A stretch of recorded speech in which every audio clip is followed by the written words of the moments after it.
Hello, and welcome to the Dialogue on Dialogue podcast. In 1956, Earl Nightingale recorded The Strangest Secret, launching a new era in self-improvement. Over his lifetime, he created thousands of radio and audio programs exploring success, purpose, and meaning. This project is my personal reflection on those ideas, what they meant then, and how they apply now, as I work to put them into practice, and invite you to come along for the ride. Episode 8. You can't have everything, and other cliches to get rid of. As Earl Nightingale reminds us, people don't need to be educated nearly as much as they need to be reminded. This series is about remembering the truths we already know and learning how to live them. In this episode, Earl takes aim at something subtle but powerful. The ideas we repeat without thinking about them. He begins by dividing people into two broad groups. The bottom 95% of people and the top 5%. The larger group tends toward conformity. They want to fit in, avoid risk, and do what everyone else is doing. The top 5%, on the other hand, are doing something different. They are thinking differently, choosing differently, and acting differently. That immediately reminded me of the Pareto principle, the idea that a small percentage of people produce the most meaningful output and receive most of the rewards.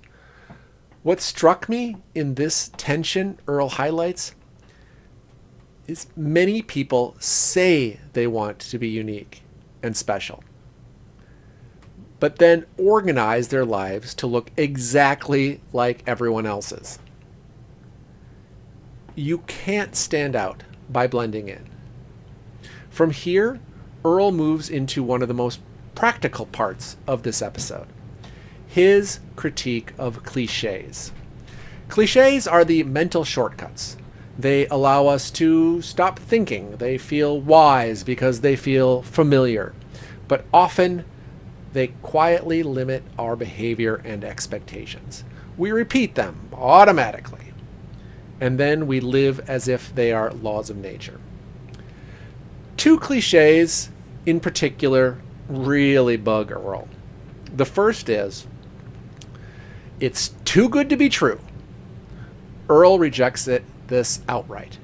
In his view, nothing is too good to be true. Everything is the result of prior actions, effort, and preparation, and thought. When something looks miraculous from the outside, it usually means we didn't see the years of work that led up to it. Calling something too good to be true becomes an excuse not to act, not to try, and not to believe that similar results might be possible for us. The second cliche he challenges is, you can't have everything. Earl's response is sharp. Why not? He argues that you can have everything you truly want and need if you're willing to focus, prioritize, and work toward it. Now, that doesn't mean having everything instantly or without effort. It means refusing to accept artificial limits placed on your potential. These cliches don't just restrict what we pursue, they also dull our enjoyment of what we already have. They train us to settle, to downplay ambition, and to distrust possibility. Once again, Earl brings us back to the central idea. We become what we think about. The final part of this episode turns to advertising. And this one hit surprisingly close to home for me. In my work, I'm constantly thinking about how to get people to show up for the events that I'm organizing and putting on. And Earl lays out a framework that is surprisingly timeless. First, you need to have a good product. Second, people need to know it exists. That's advertising. Third, once they are aware, you need to convince them that choosing your idea or product is better than the alternative competing for their time and attention. And finally, once they show up, you need to express gratitude so they'll want to come back and tell others.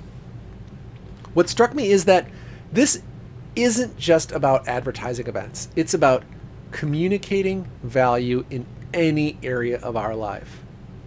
If something matters to you, you have to make it visible, compelling, and meaningful to others. Attention is never guaranteed. It's earned.